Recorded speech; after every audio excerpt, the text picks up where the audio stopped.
Welcome friends to our course of international business. As we have been discussing in the last few lectures on foreign exchange and foreign exchange market, right.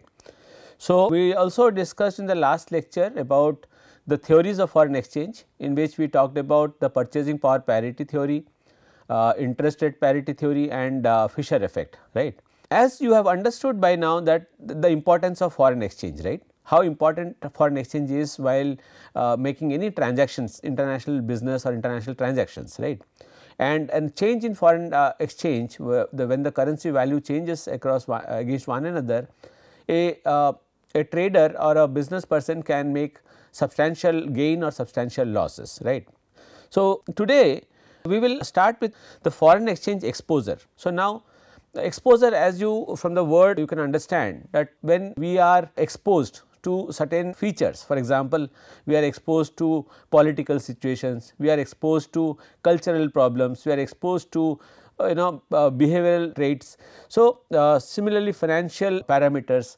So, what is foreign exchange exposure and how important it is? So, today we will be basically discussing on this.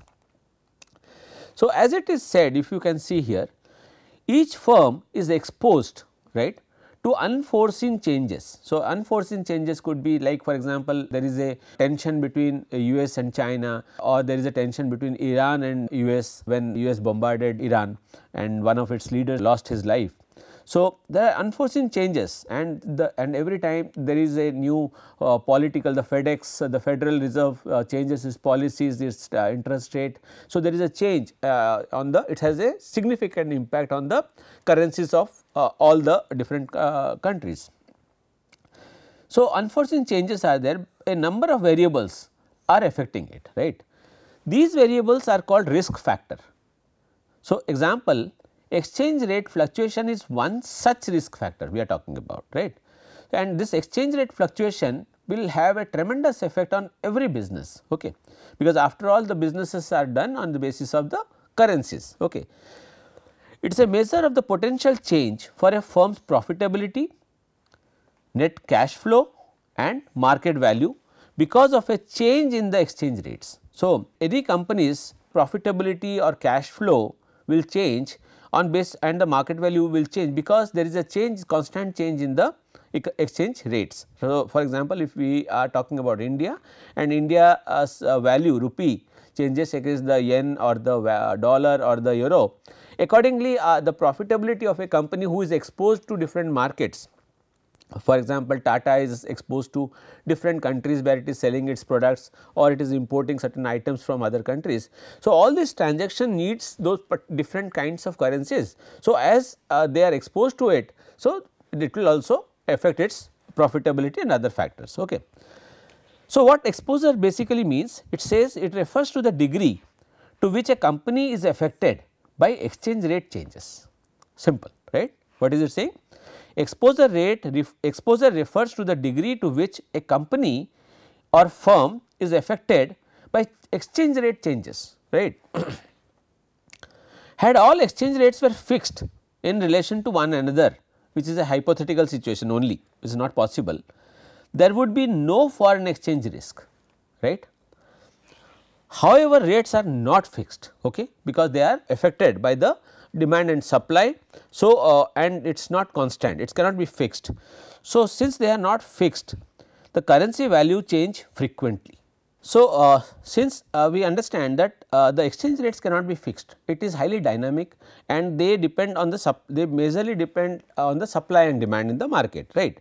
So, it is an open market mechanism because this the measure of the sensitivity of a firm's performance to fluctuations in the relevant risk factor, that is whether or not a certain risk factor affects a firm's performance. So, what we are trying to study is how much does the foreign exchange exposure of a company and the volatility in the currencies, how much are they going to affect the firm's performance. Okay. So, a measure of the potential for a firm's foreign exchange exposure can be defined as a measure of the potential for a firm's profitability, net cash flow and market value, as I had said, and liabilities to change because of the change in the exchange rate. So, this is what is basically the thing that we are going to discuss. So, as a company, as most of the global companies today, they are into many countries. So, they are trading with several currencies. So, once they are trading with so many currencies, they have to keep track of the movement of these currencies, because a slight change in the movement of these currencies can affect or have an impact on their profitability and other factors. Okay. Some examples for you. Starbucks in 2004, its revenue increased almost 32% because of the weakening US dollar. It was not due to any other reason, rather because of the US dollar weakened, right, against the Canadian dollar and the British pound. So, that resulted in a 32% growth in revenue for Starbucks. Similarly, in 2000, because of the weak euro, the British pound and Australian dollar had a negative impact upon the McDonald's results. So, financial results, which showed a negative effect. Similarly, in 2017, General Motors reported that fourth quarter net income declined by 500 million due to only foreign currency losses. So, you can understand that any company or firm which is transacting in several countries, they are highly affected by the currency fluctuations. So, the companies have to take guard and to safeguard themselves from these factors. So, what are the types of exposure? Basically, the exposure can be explained in three ways. One, called the translation exposure, second called the transaction exposure, third called the economic or operating exposure, right. So, in some of the these views sometimes change also, people try to explain these two as economic, but to my understanding, since this is a transaction exposure and this is operating exposure or economic exposure, are the same things basically. Okay. So, let us start with translation exposure. So, what is it saying? The translation exposure is also called as accounting exposure. Why it is called an accounting exposure? I will just explain you, or balance sheet exposure. So, it measures the impact of changes in foreign currency exchange rate on the value of the assets and liabilities. So, what is important here? Now, it is important for MNCs with a physical presence in a foreign country. Suppose MNC is there who is in many countries. So, the value of its assets and liabilities are constantly changing on the books of accounts, right.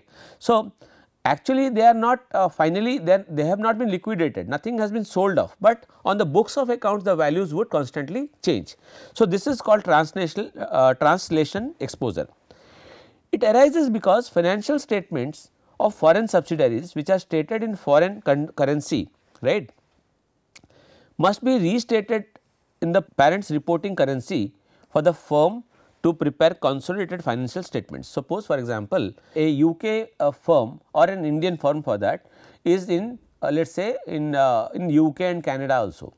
Now, when we are doing the financial balance sheet for the year end, right, the consolidated financial statements we are making, at that time we have to make a consolidated balance sheet, and that time when we are doing that, so the currency values according to the change in the value of the currency, the Canadian dollar or the US dollar or the British pound, wherever we are there, accordingly the value of that asset or the liability is also changing. So, that is only being reported in our balance sheet. Okay. It is concerned with the present measurement of the past events. It has no direct impact on the cash flows. Obviously, it will not have no direct impact, because it is only for the books, because assets and liabilities appearing in the balance sheet are not going to be liquidated in the foreseeable future. Since they are not going to be sold off or they are not going to be liquidated, so why should there be any loss? But it is only a change in the accounts, right, as because of the change in the value of the currencies. The key difference between the transaction exposure, which I will come to, I have not explained, I will explain in the next, first let me explain this, then I will come back. Okay, just to understand, let us see the example of a translation exposure, then I will come back to that difference. This is an translation exposure, I have taken it from one of the books of international business. A Mexican subsidiary reports cash in the bank of 9 lakh pesos at a time, when 9.5 pesos will buy 1 US dollar. So, how much? 9.5 peso is equal to 1 US dollar, right. Thus, its US parent translates the net in pesos into US. So, how much when it translates, how much it becomes? Now, 9 lakh, you see US company bank account in Mexico, how much it has got? Now, 9 lakh pesos, right. Initial exchange rate is 9.5 pesos per dollar, right. So, initial bank account worth is how much? Now, 9 lakhs divided by 9.5, which comes to 94737, this is the value, right. Subsequently, the exchange rate changes, as you can see here. When the exchange rate changes, however, and 10 pesos are required to buy 1 US dollar. So, with the subsequent exchange rate, what happens? The bank worth is now on basis of this 10 pesos. So, 99 lakhs divided by 10. So, that makes 90,000. So, this is the change, right. So, it has now the bank worth, which was earlier 94737, has now become 90,000, right. So, in a translation exposure, although we have not liquidated, we have not sold, but when you show it on the books of accounts, you have to show the changes, right. Now, let me explain first the transaction. This is another example for translation I have said. Assume that a company has a wholly owned subsidiary in USA, an Indian company. The exposed assets of the subsidiary are 200 million and its exposed liabilities are 100 million, right. How much are the assets? 200, liabilities are 100. The exchange rate changes from 0.020 per rupee, which is you can count, to 0.021. So, this is 50 rupees and this will almost change to little less than that. So, potential foreign exchange gain or loss to the company will be calculated as follows. In this case, the net exposure is exposed assets 200 million, liabilities 100 million. So, what is the net exposed difference is 100 million, right. So, pre-devaluation rate, which is 0.020, right. So, that is equal to 100 million divided by 0.020, that is equal to 5000 million rupees. Okay. Now, if you divide 100 million, this difference, net difference, divided by the 0.020, this is the value we are talking about. So, it comes to 5000 million Indian rupees. But post devaluation, what is happening? It is 0.021 is equal to rupees 1. So, dollar 0.021 is equal to rupees 1. This is what we have considered, right. So, that means how many rupees it must, if you count it, you can find out how many rupees would be $1. So, 100 million divided by 0.021 is equal to 4762. So, the potential loss now for this is how much? 5000 minus 4762 is 2000. That is. So, in terms of the account books, when you are showing in the account books, although you have not liquidated, but you there is a loss of 238 million which is to be shown, right. If the rate, post devaluation rate would have become 19, let us say, then what would have happened? The company would have gained, you see. Now, by dividing 100 million with this value, it is becoming 5263 million, right, Indian rupees. So, there is a potential gain. So, neither this gain is actual nor this loss is actual, it is only to be reflected in the books of accounts, right. So, this is for the books of accounts purpose. So, this is called the translation exposure. Now, we will move into the next, which is transaction exposure, and then I will come back to that difference which I have shown it. So, transaction exposure says it measures the changes in the value of the outstanding financial obligation. Now, what is it? Let us see. A transaction exposure arises due to fluctuation in exchange rate between the time. Now, this is very important. The fluctuation in exchange rate between the time at which the contract is concluded in foreign currency and the time at which the settlement is actually made. So, when you suppose get into a business and you have made a contract, that contract could be, let us say, for 1 month, for 2 months, for 3 months, for any time, for some time period, right. Usually it is 1 to 3 months.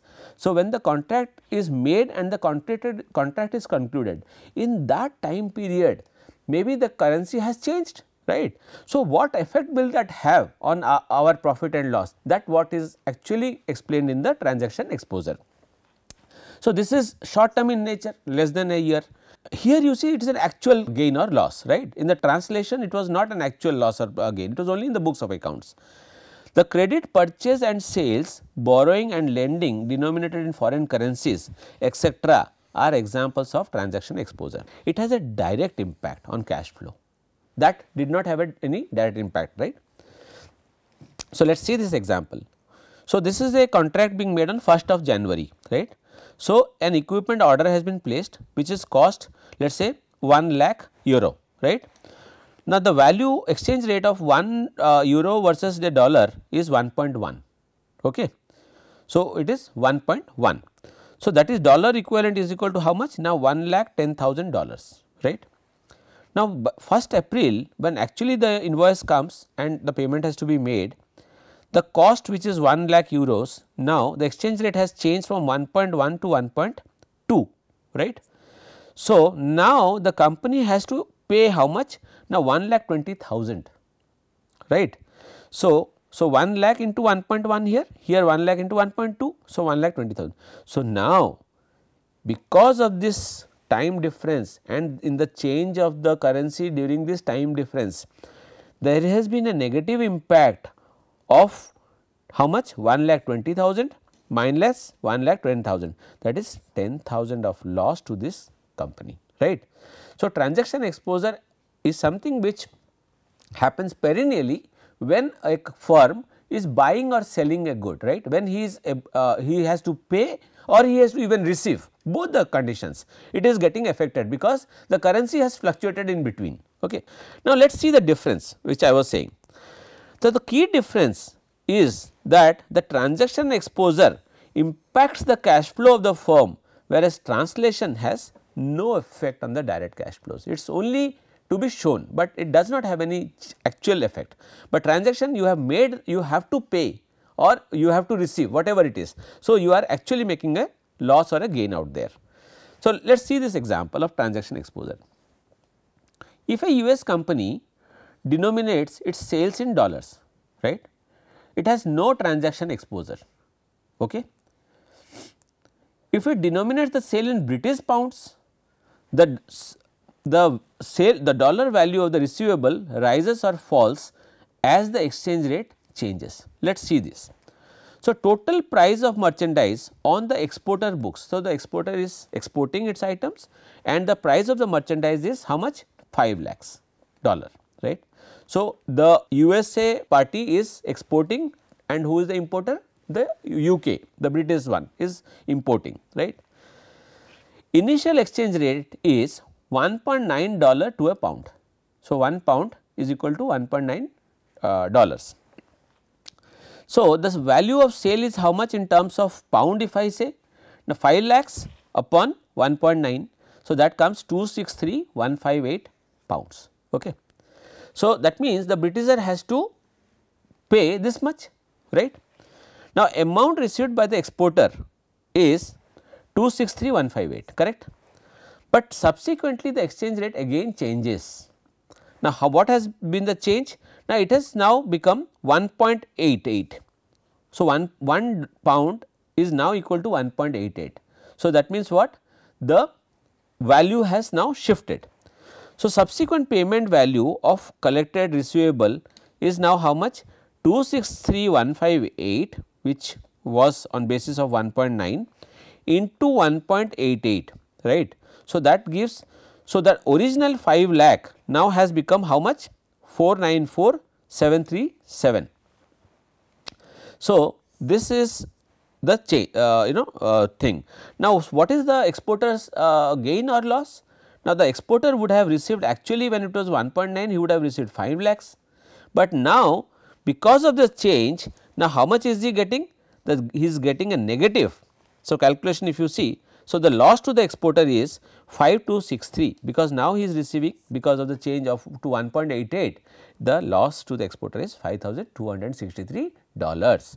So, this is because during the transaction the value has changed. So, the dollar has strengthened against the pound. Now, I am getting to the third case. Before that, let us talk about how to reduce the translation and transaction exposure. Okay. So, basically we talk it as a lead or a lag strategy. What is it, lead or lag strategy? It says a lead strategy involves attempting to collecting foreign currency receivables, right, for payments which you are receiving early when a foreign currency is expected to depreciate. So, by chance if you are able to, if you are keeping track of the changes in the currency and you feel it is going to depreciate, you can use a lead strategy. and paying foreign currency payables before they are due when a currency is expected to appreciate, right. So, let me read again. A lead strategy involves attempting to collect foreign currency receivables early. So, this is the important word, when a foreign currency is expected to depreciate, and paying foreign currency payables before. So, when you are paying, to be done before they are due when a currency is expected to appreciate. So, this is called a lead strategy. So, taking an action beforehand, right. What is a lag strategy? Involves delaying collection of currency, foreign currency receivables if that currency is expected to appreciate, just the reverse of the lead, and delaying payables if the currency is expected to depreciate. But however, let me say this is not easy. Had this been so easy to estimate and calculate, things would have been much simpler, but it is not that easy, right. The third kind of exposure is called economic exposure or operating exposure. See, this is a long term exposure, the transaction exposure is a short term exposure. Now, what is this operating exposure or economic exposure? It says it is the measurement of the extent to which a firm's operating cash flow, right, are affected by the exchange rate. Operating exposure is the degree to which exchange rate changes in combination with price changes, right. So, when the firm changes the product's price, right, so there it makes a additional change. It will alter a company's future operating cash flows and in turn the profitability, right. It is long term in nature and it arises from the pricing of products because of the change in pricing, the sourcing and cost of inputs, the supply chain basically largely involved with the supply chain, and the location of the investment. So, where you are located, maybe I will take you across through a case a little while after some time, where one company BMW, how it changed its tried to save itself from this currency fluctuation, right, exposure. So, we will see that. It results from the physical entry of a global firm into a foreign market. Generally, when a firm enters into a new market, this happens to them, right. The appreciation or depreciation in the local currency or in the exchange rate will affect the total conversion value of the transactions of the importer and exporters, right. Now, suppose the rupee depreciates in the global market, right. So, in the global market the rupee is depreciating, then it would be a loss for the importers as they will have to pay more, and vice versa in the case of the exporters. So, at the end the competitive position of the firm in the market gets affected, right. So, basically whenever there is a change, obviously there is a impact on the final profitability of the company. So, let us take this example. Consider the effect of wide swings in the value of the dollar, that means the dollar is changing, its effect on many US international firms, right. So, the competitiveness of these firms changed as the dollar rose rapidly, right, in the foreign exchange market. So, the dollar strengthened. It hurt the price competitiveness of many US producers in the world market, because as dollar became more stronger, so the other contemporaries from the other markets, right, they could now buy less of the US products, right. US manufacturer that relied heavily on exports. So, the exports became, it was a challenge for the exports, such as Caterpillar, they saw their export volume and world market share decline. So, this change in the dollar values, or for any currency for that, it has a significant impact on the exports and the imports. So, if you are getting stronger, it affects your export, it goes down, and if it becomes weaker, it affects your import, right. So, you tend to you can easily import. Reducing economic exposure. So, the best way is to distribute the firm's productive assets to various locations. So, the firm's long term financial well-being is not severely affected. So, what firms do? So, this example you can see, Toyota has production plants distributed across the world in part to make sure that a rising yen, so Toyota is from Japan, right. So, as the yen of Japan will rise, suppose, so it does not price Toyota cars out of local markets. So, what it is saying? Toyota has several plants distributed around the world to make sure that a rising yen does not price Toyota cars out of the local market, that does not become very costly. Caterpillar also pursued this strategy. It set up factories around the world that can act as a hedge. So, against the possibility that a strong dollar will price Caterpillar's exports out of the foreign markets. So, what companies are global companies they are doing, in fact you must have seen Ford coming to India, Hyundai coming to India, Samsung now coming to India, right. Why are they establishing their operations? It is not that, like, you know, it is only the persuasion of the Indian government. They also want to hedge themselves because if they have several markets and suppose in one market the and they are trading with several currencies, then they can hedge themselves, they can easily save themselves from the rising and falling of the currencies against one another, right. So, this is the third case in the economic exposure. So, you see the transaction is the same as in panel B. So, the transaction exposure, but this time the British importer. So, there was US exporter, right, and the British importer. Okay. The British importer must pay the US exporter in dollars. Okay. The first calculation shows how many British pounds the importer must come up with to convert to dollars to pay the exporter, because he has to pay the exporter. So, how will he pay the exporter? So, he will pay the exporter in dollars, right. So, how many pounds does he require to come up to convert into dollars that will be given to the US counterpart? That amount is then marked up by 10%. So, whatever value he is paying, so that is the cost price. So, on that cost price, let us say 10% markup is being done for sale in the United Kingdom. So, to sell at a 10% markup, so they are adding 10% more profits, let us say. The next calculation assumes that the British pound weakens to 1.88 per pound, right. So, suddenly the calculation says that the pound has changed, the value has changed, meaning that the importer, it was earlier 1.9 something. So, now it has come to 1.88, has to come up with more pounds to convert to dollars to pay the exporter, because it has become lessened now. So, let us see, the higher amount is then marked up by 10%, and we show how much more the importer would have to charge in the market and how much the importer's profit margin would be at the higher price. So, we will see this problem. So, the economic exposure is that the importer may not be able to sell the products at a higher price, and there are two options. What are the two options? The first option, 1, the importer sells the product for the same price as before and accepts a lower profit margin, possible. So, what is he doing? Again let us see, 1, the importer sells the product at the same price as before and accepts a lower profit margin. So, the profit margin comes down, or for the exporter to charge only this much, case B, or the exporter would charge only this much value, right, which will be coming out of the calculation, which would allow the importer to pay the same amount in British pounds as before the exchange rate change, and still be able to keep the price in the same in the United Kingdom, right, and keep the profit margin as before. So, let us see what is happening. So, initially the total price of merchandise on the exporter books was how much? 5 lakhs. What is the initial exchange rate? $1.9 to a pound. Okay. So, what is the sale value in terms of pounds? 263,158. So, this is what the British firm will have to pay. So, how did it come? This way, right. Now, so this much he has paid. Now, he will charge a 10% markup.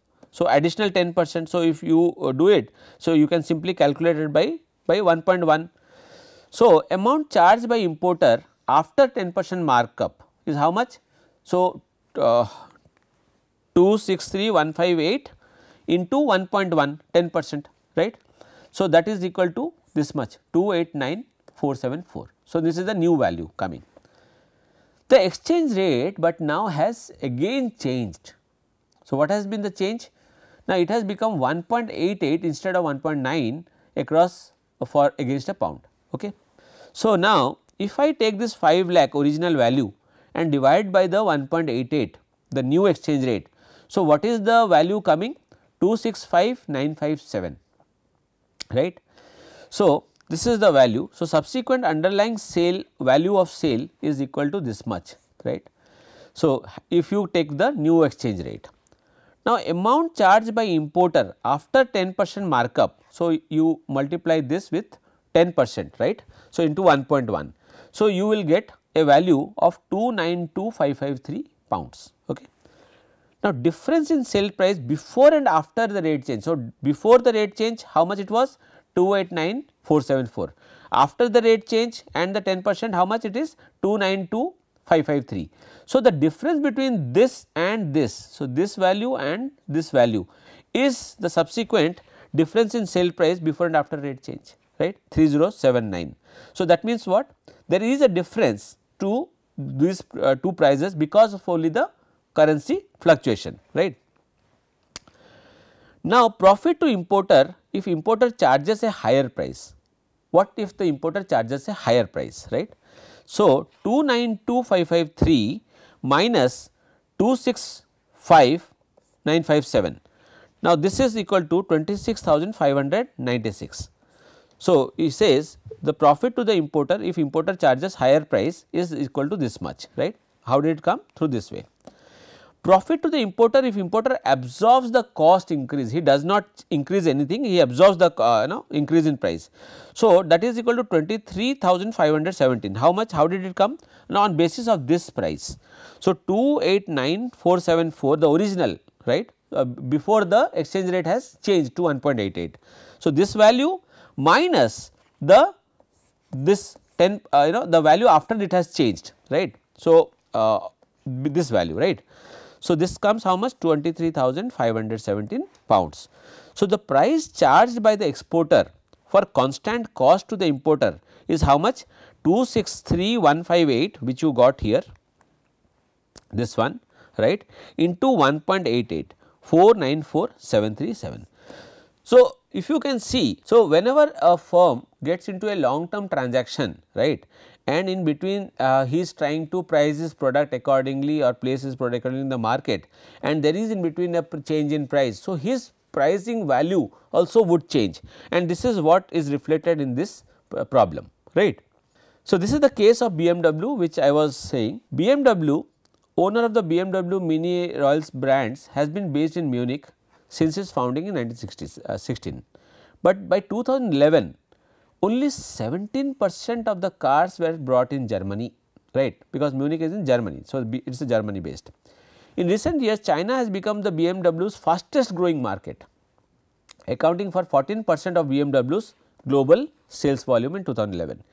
Three major markets are India, Russia and Eastern Europe. Okay. So, despite the sales volume, rising sales volume, BMW was conscious that its profits were often severely eroded by negative effect of exchange rates, which totaled to 2.4 billion. So, in spite of growing market, everything being good, still the company was losing about 2.4 billion euros between 2005 and 9. BMW did not want to pass on its exchange rate to the customers, right. They could have done it because another company, its rival Porsche, had done it, but that helped only in reducing its entire sales. So, BMW did not want to pass on the extra cost to the customers, right. So, what did BMW do? BMW took a two-step approach, right. One was to use a natural hedge, right, meaning it would develop ways to spend money in the same currency as where sales were taking place, meaning revenues would also be in the local currency. However, not all exposure could be offset this way. So, what is it saying? So, instead of getting into getting affected by the change in transactions, what they could do it, they could do the business in the local currency. For that, what did they do? BMW decided to use formal financial hedges. To achieve this, they set up regional treasury centers in the US, UK and Singapore. So, two things that BMW did. First, it involved establishing factories in the markets where it sold its products, so that they could do the transaction in the local currency. The second involved making more purchases in the currencies of its main markets, denominated in the currencies of its main markets, right. So, what happened? BMW now has production facilities for cars and components in 13 countries. So, this is the advantage they took. In 2000, its overseas production volume accounted for 20% of the total. So, the production volume in 2000 was 20% of the total from the overseas market.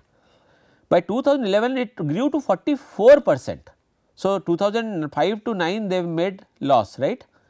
So, from 9 onwards you see there has been a significant change from 20 to 44%. In 90s BMW had become one of the first premium car makers from overseas to set up a plant in the US, because it was from Germany, in South Carolina. In 2008 it announced it was investing 750 million to expand one of its plant, right. So, to create this much of jobs, right, and while cutting 8,100 jobs in the Germany. This had the effect of shortening the supply chain between Germany and the US market. So, what by they changing the the production facility, they shortened the supply chain. Unnecessarily there was no transportation, right. The company boosted its purchasing in US dollars generally, especially in the North American free trade agreement region, right. Its office in Mexico made $615 million of purchases of Mexican auto parts, local purchase in 2009, expected to rise significantly in the following years. A joint venture with Brilliance China Automotive was set up in Shenyang, China, where half the BMW cars for sale in the country are now manufactured. So, China has become one of the major hubs for BMW. The car maker also set up a local office to help its group purchasing department to select competitive suppliers in China. So, they did everything local, they localized in China, they tried to be, they were a global company, but they tried to be as local as possible in China.